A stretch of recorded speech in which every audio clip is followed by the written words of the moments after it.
Quem é o deus das bruxas? Quem é o deus cornífero? Quem é Pan? Quem são os deuses da bruxaria? Será que esses deuses são o diabo?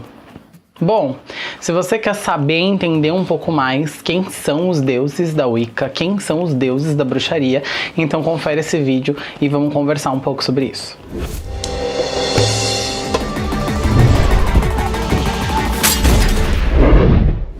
E aí, bruxarada, tudo bem com vocês? Eu sou Cedric Nightingale e que o sol possa iluminar o nosso encontro. Eu sempre recebo várias perguntas de vocês com relação às suas dúvidas, seja sobre Wicca, magia, etc. Então eu trago geralmente quadros aqui no canal para responder suas perguntas. E hoje eu vou responder a pergunta do Éder Martins, onde ele fala assim: Cedric, há algumas bruxas que são muito tradicionalistas e cultuam somente a deusa e esquecem da existência do deus na Wicca, deixando a entender que a Wicca é apenas uma religião pura e exclusivamente feminina e conservadora. Eu gostaria que você falasse a respeito e mais sobre o deus da Wicca, seus aspectos, arquétipos sobre o masculino. Por favor, obrigado. Então, respondendo você, vamos lá. Mas antes de eu seguir com esse vídeo, não se esquece, se você ainda não é inscrito, se inscreve no canal, deixa seu like para fortalecer ainda mais a nossa energia. Me segue no Instagram, @CedricNightingale. Lá tem vários tipos de conteúdo sobre magia também, coisas diferentes do que rola aqui no canal e que vão complementar ainda mais o seu conhecimento com relação ao que é magia. Então vale muito a pena me seguir e comenta aqui embaixo se você tem costume de trabalhar com esse arquétipo masculino da divindade e quais deuses você costuma chamar nos seus rituais. A primeira coisa que a gente tem que falar com relação a esse questionamento é que a Wicca, ela tem uma pegada muito forte voltada para o matriarcal e para o feminino. Então a gente vai encontrar sim na maior parte dos grupos wiccanianos uma figura central feminina, seja no controle do coven, no controle da tradição, mas isso não é uma regra. Então a gente tem sim grupos wiccanianos só de homens, a gente tem sim grupos wiccanianos que tem o comando central dele voltado para um homem, né, onde tem um grande sacerdote que controla o círculo. Então não é uma visão 100% exclusiva. A gente vai ter essa visão do masculino sim em alguns grupos. Mas a Wicca é uma religião voltada para o feminino, voltada para o que é matriarcal. Então a gente vai ter essa visão na maior parte dos grupos sim. Porém, a ideia da deusa sendo a fonte primária também não é uma visão exclusiva de todos os wiccanos, certo? Existe sim grupos wiccanos que entendem a deusa e o deus como forças e figuras polares, onde elas existem uma simultânea da outra e uma com a outra, né? Assim como existem grupos wiccanos que acreditam que a deusa ela é incriada e criadora e depois vem o deus e ele é só um espectador daquilo que ela faz, que ela gera e que ela contribui, tá? Então essas duas visões elas vão existir.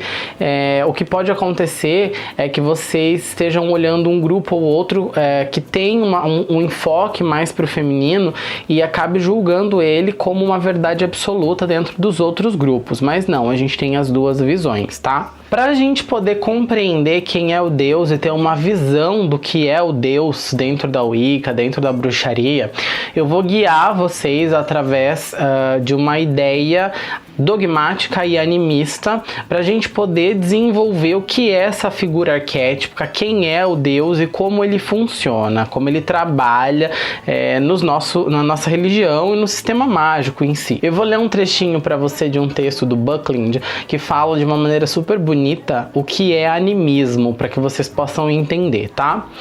Graças à reverência e ao respeito pelo vento impetuoso, pelo violento relâmpago, pela veloz correnteza, o ser humano deu nome a cada espírito e fez cada um deles uma divindade, um deus. a necessidade do ser humano de explicar os fenômenos climáticos e as coisas que aconteciam ao redor e mudavam tão drasticamente a vivência deles, né? Então, se chovia muito, eles não tinham onde se abrigar, pessoas morriam. Se ventava muito, acontecia de cair árvores, ter catástrofes. Então, essa necessidade de explicar a existência e a ação, né, climática e das coisas que aconteciam ao redor deles fez com que a visão animista surgisse, né? Acredita-se então que não é só um vento, é o deus dos ventos, porque aquele vento ele tem vida. Acredita-se então que não é só um rio, existe a deusa dos rios, porque aquele rio tem vida, e assim sucessivamente. Então tudo ao redor passa-se a desenvolver espíritos próprios, aonde são regidos por uma força maior. Então a gente já começa com a ideia de animismo, onde todas as coisas elas têm um espírito que regem e dominam aquele espaço, aquela coisa, aquela força, certo?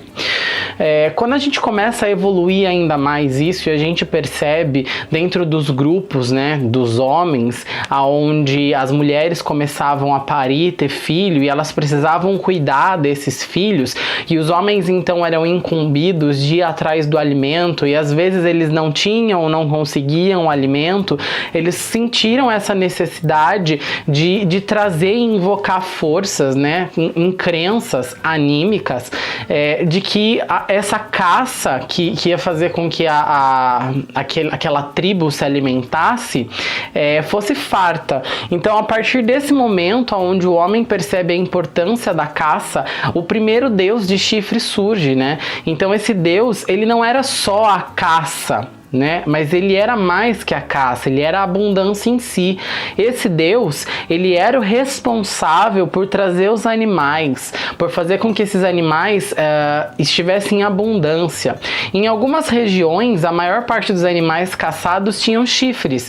Então a primeira ideia do que era masculino, do que era a potência masculina, veio através dessa posição dos animais de chifres. Então começou a ter certas ritualísticas tribais, como desenhar animais nas paredes para poder invocar essa força, essa divindade masculina que até então não tinha nome, mas tinha uma forma, que era a caça e a natureza em si, para poder trazer alimento para esses homens primitivos. Então nesse momento a gente tem a primeira alusão do que seria o arquétipo da divindade masculina e a sua posição enquanto o senhor da caça, o senhor que não é só a caça, mas ele é a própria vida e a natureza. Então aparece aí o primeiro arquétipo, porque o arquétipo da deusa já era existente antes, quando os homens não sabiam explicar o porquê as mulheres engravidavam, já viam ela como uma figura divina, certo? Então o arquétipo do masculino, ele acaba vindo depois, dentro dessa visão, dentro da necessidade que se tinha da fertilidade dos animais, da caça, da fartura, porque senão eles iam morrer de fome, e assim sucessivamente. Então a gente começa a compreender como funciona a construção dos arquétipos divinos e da força da divindade sobre as sociedades e os grupos primitivos que foram se formando. E à medida que esses grupos iam evoluindo e crescendo, e enfim, e o pensamento também evoluindo, as visões iam mudando, esses deuses eles foram criando arquétipos novos, eles foram criando justificativas espirituais para as necessidades humanas, para as coisas que os homens precisavam desenvolver ou explicar e não tinham como, ou de alguma maneira simplesmente abraçar quando já não se tinha mais saída. Então a gente vai ver que quando começam a existir guerras, quando começa a existir a necessidade de colonizar, quando começa a existir a necessidade de enterrar os mortos, né? Quando a morte ela é compreendida, quando os primitivos percebem que a morte vem para todos, o Deus ele começa a mudar, ele começa a criar novas características, ele se torna o Deus da morte, se torna o Deus da guerra, se torna o Deus da proteção, e assim sucessivamente. E da mesma forma acontece com a deusa, ela vai criando novas características, novos nomes, novos arquétipos, e isso evolui tanto para o Deus quanto para a deusa, e isso vai mudando também e acaba acontecendo em N lugares do mundo, em sociedades sociedades e grupos históricos diferentes, cada um à sua maneira. Agora que eu já tratei um pouco sobre uma visão mais animista, antropológica, sobre o surgimento da característica divina, né, do surgimento dos arquétipos do masculino enquanto divindade, sua evolução e assim sucessivamente, eu vou falar um pouquinho agora de uma visão mais dogmática dentro da Wicca. A gente tem dentro dos dogmas wiccanianos que existe o vazio, existe o nada, e desse nada a deusa passou a existir, ela desejou existir.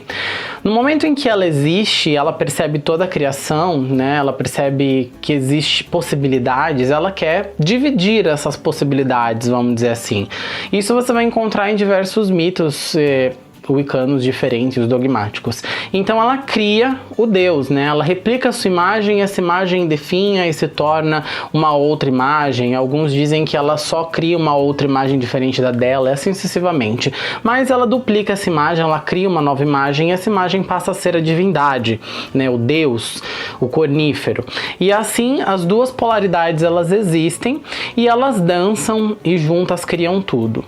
Como dentro da Wicca a gente tem uma visão tríplice, e a deusa ela é tríplice, ela é donzela, mãe, anciã, assim a gente vai ter também uma figura polar contrapondo essa figura feminina. Então a gente vai ter o deus tríplice. E eu vou falar sobre esses três arquétipos primários que a gente tem dentro da Wicca sobre o deus, ok? A primeira face que a gente tem do deus é o deus cornífero. E essa face do deus a gente pode encontrar ela em diferentes momentos da história e bater o seu significado com outras divindades de outros panteões. A gente pode ver ele como Cernunnos, como Pan, como Osíris, justamente por conta da sua imponência e da força que esse arquétipo da divindade se encaixa, certo? Esse deus, ele é representado pelos seus chifres, porque os chifres demarcam o poder. Eu falei no começo do vídeo sobre o fato da primeira divindade acabar surgindo com chifres por conta da maior parte dos animais que se caçavam, e é exatamente isso. Se você for observar na natureza, os animais que têm mais chifres ou chifres maiores são os animais que são mais fortes dentro daquele grupo e às vezes o chefe daquele grupo. E assim também era visto para as divindades babilônicas. Então, quanto mais chifres a divindade tivesse, mais poderosa aquela divindade era dentro da hierarquia. Então, os chifres, eles não só mostram a essência do masculino, a sua virilidade, mas também o seu domínio, o seu controle, seu poder de fala. Com o tempo, essa divindade, ela também se torna o senhor da morte, da vida e da morte, porque o deus, ele passa a ser a própria figura da caça. Ele sai da visão divina, intocada, e passa a ser a visão da própria caça. Então, no momento em que o animal morre, o deus se sacrifica para dar a vida para nós vivermos. Então a gente já tem a ideia do Deus sacrificado. O Deus que morre em Samhain é o Deus cornífero, o Deus que dá a vida para que nós possamos viver.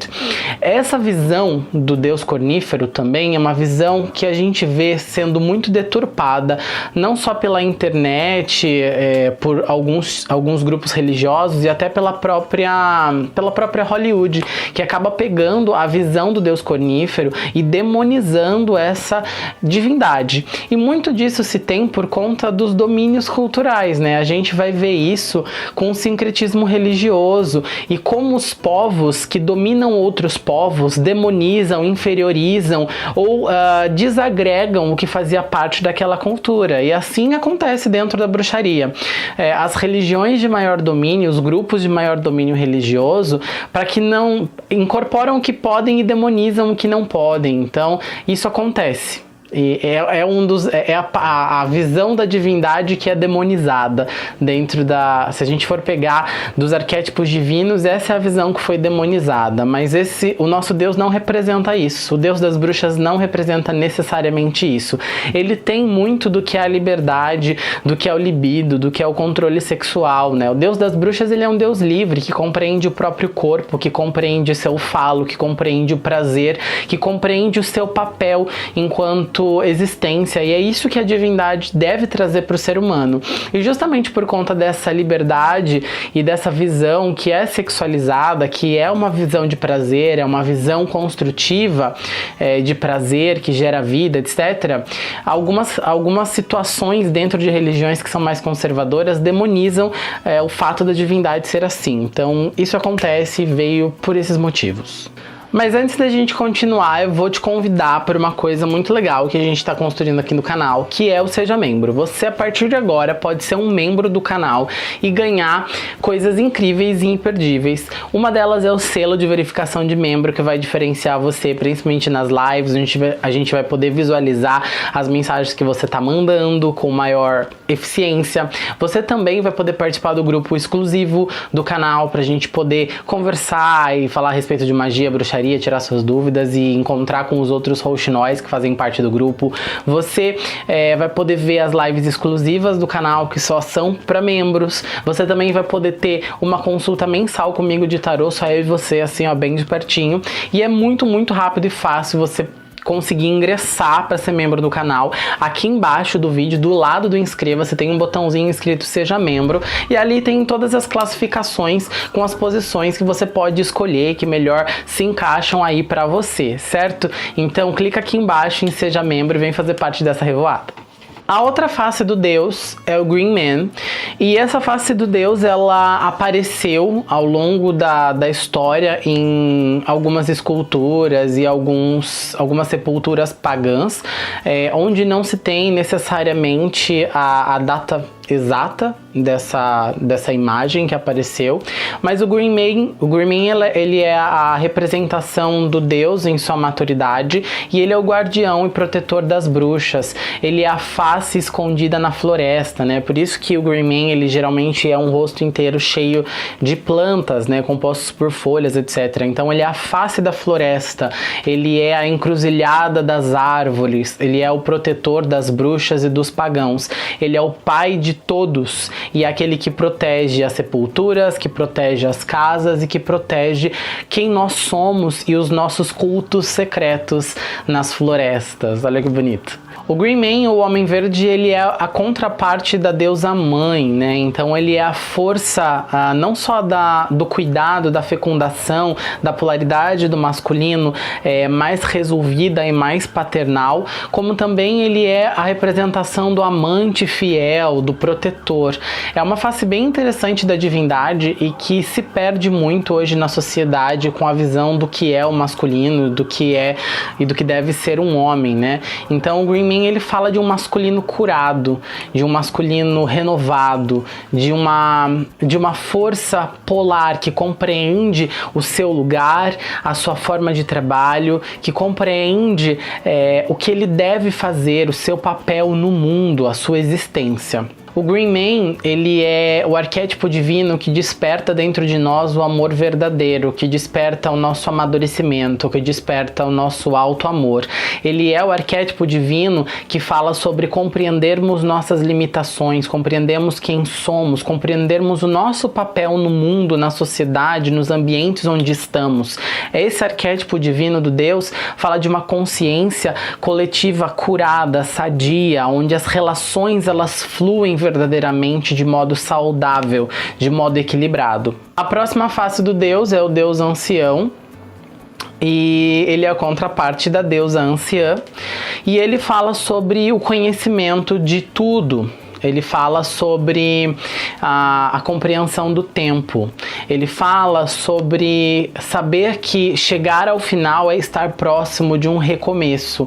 Ele pode ser caracterizado como aquele senhor segurando um luzeiro, ou um cajado com um chifre bem velhinho, ou até a própria imagem do eremita na carta do tarô. Essa face da divindade, ela nos ensina a compreender os finais e compreender os recomeços. É uma face da divindade que ensina a gente a entender que tudo tem o seu tempo de começar e acabar, e que as coisas elas devem caminhar não tão afobadas, que as coisas elas devem ser vividas e degustadas, porque a nossa realidade é uma realidade curta, e se a gente corre demais, a gente se perde e a gente perde o que é verdadeiramente a essência das coisas. O Deus ancião, ele já passou pela juventude, ele já passou pela meia-idade e agora ele já está no seu final. Então ele sabe todos os segredos. Ele também é o Deus dos mistérios, o Deus das visões e das profecias. Esse arquétipo divino é o arquétipo do grande sábio, o portador dos segredos e dos mistérios. Até porque, se a gente for pensar, ele também já morreu várias vezes. Então ele já passou pelo mistério várias vezes. Então ele controla também essa parte dos mistérios. E essa visão, essa alusão da divindade, desse arquétipo do masculino é muito interessante, porque ele ensina a gente a desacelerar, ensina a gente a observar as coisas de verdade e planejar. Porque todo mundo envelhece e todo mundo morre. E a gente se esquece de planejar o nosso futuro, né? De planejar as coisas que vão vir daqui pra frente. Então essa face arquétipica do Deus, ela lembra das nossas responsabilidades. E lembra que a gente tem que degustar a vida com mais calma e paciência. É um arquétipo também muito interessante no sentido de que ele faz com que a gente compreenda melhor os finais de namoro, de casamento, os finais de ciclo, que às vezes a gente reluta tanto e sofre tanto e não necessariamente compreende os motivos. É um arquétipo divino que ajuda a gente a superar os momentos complicados de finais. Vale muito a pena entrar em contato com essa face arquétipica do Deus quando a gente está passando por uma situação de perda, de término, que a gente não consegue superar. É uma face da divindade que pode ajudar a gente a se reencontrar e se reconectar com a vida. Essa é a ideia base do que é a divindade, desde uma visão mais antropológica e animista até uma visão mais dogmática dentro do que é o Wicca.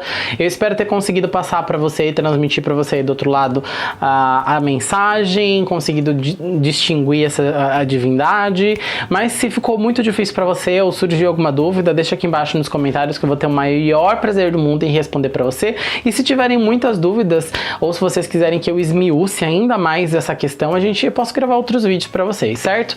É isso, muito obrigado por assistirem até aqui, beijo e que o sol possa iluminar o seu caminho.